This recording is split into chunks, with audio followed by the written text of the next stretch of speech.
Our hotel is reserved for celebrities. If you are poor, please do not come. Please leave, the manager stated flatly. Because of their appearance, guests at a 5-star hotel are treated with suspicion. I was reminded of this the next day. But the manager is still in the dark. He still doesn't realize how powerful my in-laws are and how unhappy he'd be in the future. My name is Maria, and I'm a 32-year-old housewife. I do not yet have any children. Stephen, my husband, and I met while I was working part-time at a supermarket. I knew he had to be a nice young man from the start of our relationship because he has a calm and elegant personality. However, I was taken aback when I visited his parents' house to talk to them about the wedding. Their house is so large that it looks like a school playground, and a heavy gate has been installed. It's so big that the block wall extends all the way around the house, making it impossible to see it. A more surprising scene unfolds once inside the gate. A magnificent country estate, resembling a luxury villa, stood at the end of the long stone pavement. A garden appears to have been attended by a gardener next to the house. I could even see what appeared to be a swimming pool and tennis courts beyond that. I couldn't believe what I was seeing and wondered why I had come. Stephen was a remarkable young man, but how could such a young man work part-time at a convenience store while attending college? I had no idea. Stephen claims that his family members are all presidents of top companies. His father, mother, sister, and Stephen. While there have been reports of celebrities sharing their family businesses with family, this is not the case with Stephen's family. They're all accomplished entrepreneurs who grew their own business. Stephen followed their footsteps, receiving the bare minimum in tuition fees and supplementing with part-time work. Because of this, I was able to meet Stephen. He started his own business with the money he earned from his part-time job and is currently trying to expand it. My family consists of a commoner father who works for a company, a housewife mother, and a brother who also works for a company. I felt like backing out, wondering if I could actually be his wife.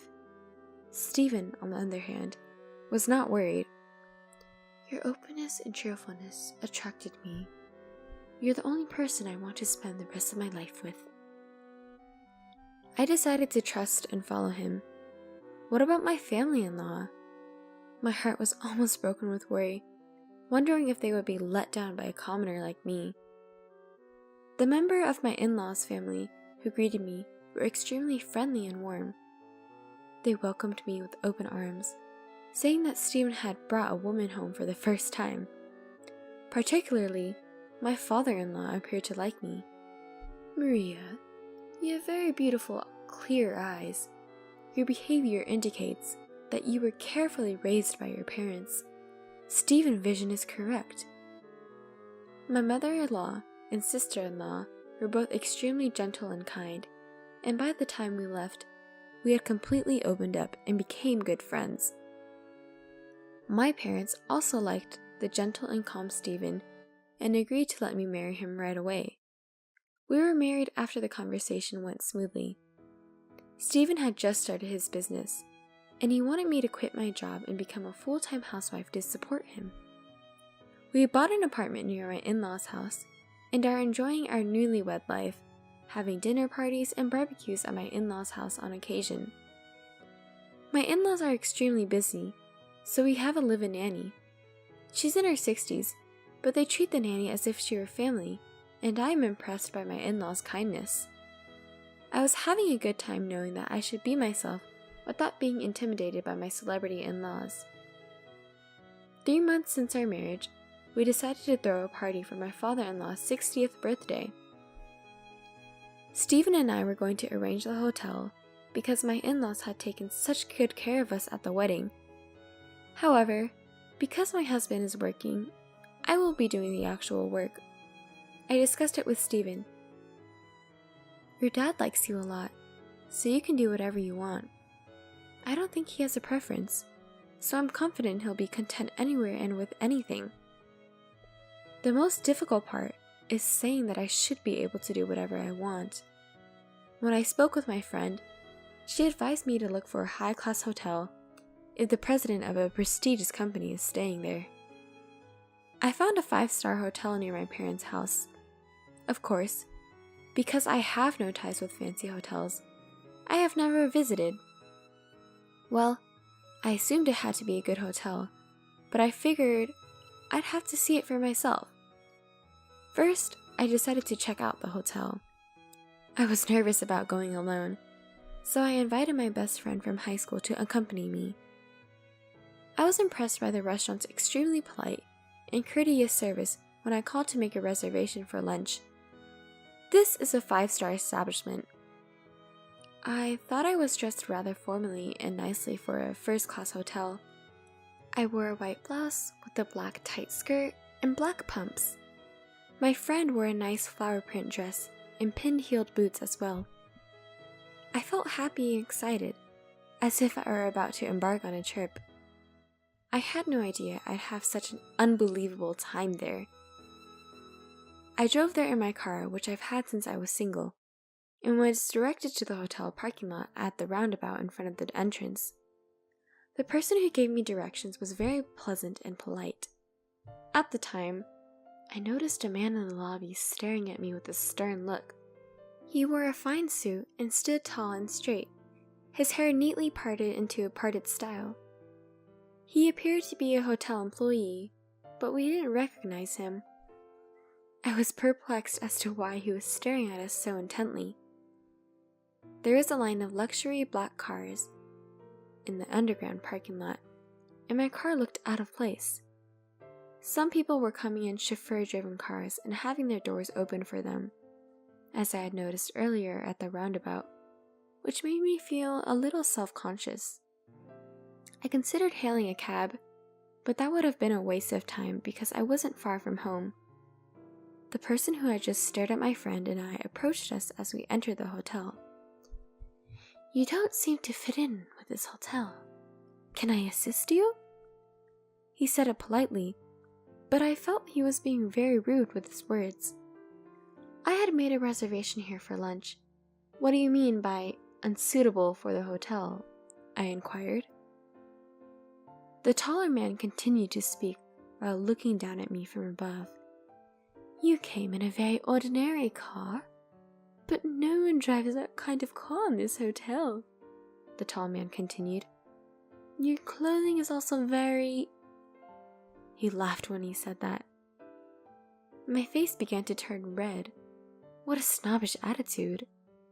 My best friend was unable to look at him, so she looked down. Normally, someone might become embarrassed and leave.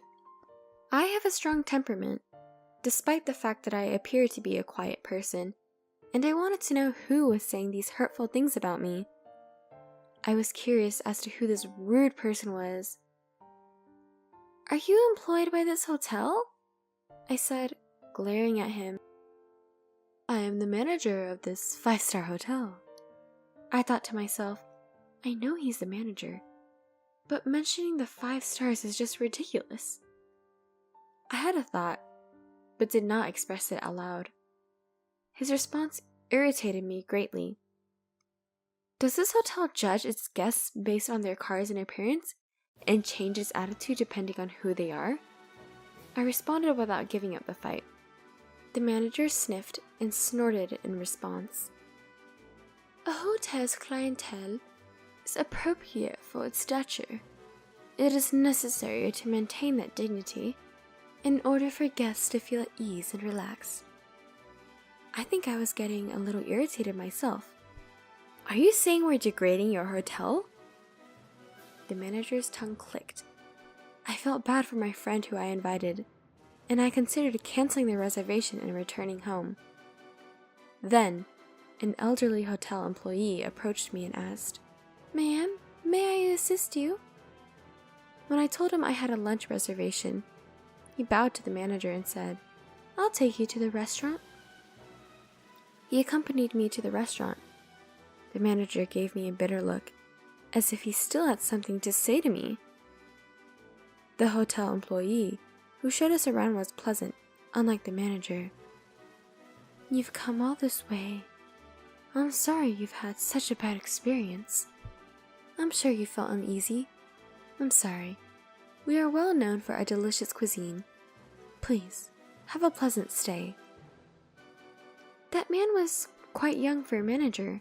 How did such a young man end up running such a fine hotel? He informed me that the hotel's owner had retired due to age, and his younger brother had taken over, with the son serving as manager. The manager is supposed to have graduated from a first-rate university, but he has no experience in hotel management and is desperate to maintain hotel standards. Even old, familiar customers appear to be given the cold shoulder and forced to leave the hotel when they spend less. The elderly employee muttered sadly, "I, too, grew up with this hotel until I reached this age. According to the new management, the hotel needs to be revitalized. I guess an old man like me is no longer required. Actually, I'll be leaving at the end of the month." There was no hope for future growth if the hotel could not take care of its employees, who had supported the hotel and helped it grow to a 5-star rating. As the elderly hotelier had explained, the food was the most delicious and satisfying I've ever had. The head chef came over to greet us, and he appeared to be quite skilled. His age was roughly the same as the hotelier. I was concerned that he, too, would be forced to leave. People are happier when they are full, and by the time we left the restaurant, my best friend and I were beaming. But just as we were about to leave again, that manager approached us again. "I will visit your restaurant again soon," and we made the decision to leave. The manager, however, was undeterred. "When people like you walk around my hotel, you lower the hotel's dignity. This is a celebrity hotel, not for the poor. Please leave immediately." He stated it unequivocally. I couldn't argue with him, because I was too shocked. The hotel itself was lovely, but the manager was so rude and unpleasant that I decided not to hold my father-in-law's birthday celebration there. There must be a more accommodating hotel or restaurant nearby. When I told my in-laws about it, they asked which hotel it was. They all looked at me with interest when I told them the name of the hotel. They were looking at me with a puzzled expression on their faces. "Let's go to that hotel. I'd love to visit such a prestigious hotel." I couldn't understand why he wanted to return to the hotel where I had such a bad experience. "You don't have to dress up so much," my father-in-law said, and everyone was asked to go there in casual clothes. My father-in-law told us to go before him and that he would join us later. The manager's sharp gaze was fixed on us from the moment we entered the roundabout. There were a lot of people in the lobby. They were relaxing on sofas or drinking coffee. There were so many people that I wondered if the hotel was hosting a large event. The manager rushed in as we sat on a sofa beneath a large chandelier, waiting for my father-in-law. He screams and glares at me. "You've returned here without having learned your lesson. You don't learn, do you? You arrived at my hotel in a minivan. You are a bother." He was still being snobbish. "We came to celebrate my father-in-law's birthday today. I reserved a table for us. You didn't say anything about a card type, did you? What's the problem?" "Not to be outdone," I replied. Everyone in the lobby was paying attention to us because we were arguing so loudly. "I can tell you don't belong here by the way you were dressed. You are dressed so casually, you'd seek one of those dirty little inns." The manager's response was absolutely horrible, and the other guests were raising their eyebrows at the manager's response. "The hotel is a place that anyone can use, right? We're going to pay. The criteria for welcoming guests is ridiculous, and a hotel that treats guests like this is absolutely disgusting." When I said that, people around me said, "The customer comes first, right? It's not right to be selective based on appearance." Hearing this, the manager, flustered, turned red, and shouted, "We are a high-class hotel. We cater to celebrities. If you are poor, please leave." "Well then, let's all go home." "What?" Hearing my father-in-law, many people in the lobby quickly got up and started to leave. All of them said, I will never come back. I will never try to stay here again. They tried to leave, and they had a big argument with employees who rushed to stop them. In fact, the people in the lobby were all connected to my father-in-law, who had gathered there at his urging. The reason my father-in-law was a little late was because he had contacted these people. My father-in-law had been a frequent guest of the hotel since the time of the previous manager.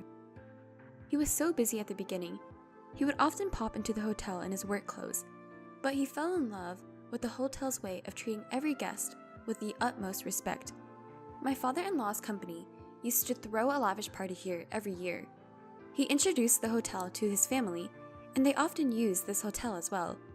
After all members of his family are company presidents, so the frequency of these parties were very high. My mother-in-law frequently used the hotel to entertain clients, and my sister-in-law used it for training sessions for executives. My husband's company uses it for celebratory events for its employees. Each company, of which my in-laws are the president of, were super important to this hotel. "Please forgive me!" someone shouted loudly and got down on his knees. It was the hotel president, the manager's father. The elderly hotelier from the other day had remembered my father-in-law's face and called the hotel president in a hurry.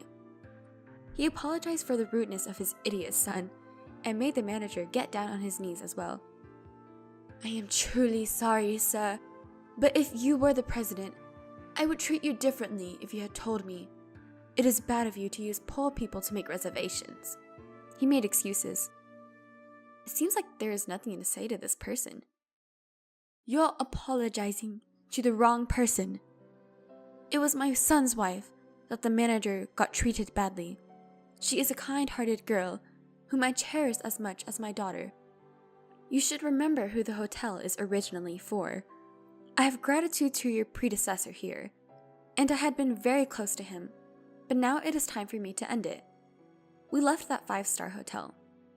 We then moved to a diner that I often go with my own family to celebrate my father-in-law's 60th birthday. The restaurant has several private rooms, and you don't have to make a reservation to get in.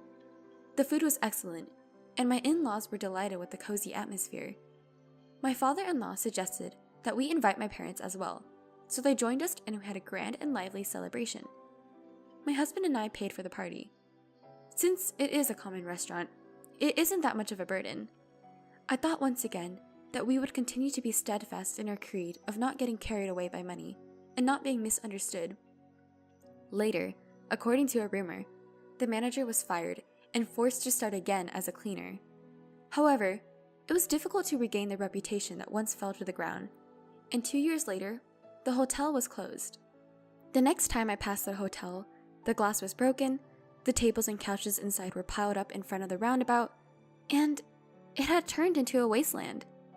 The hotel's traditions had been shattered by a single misguided person.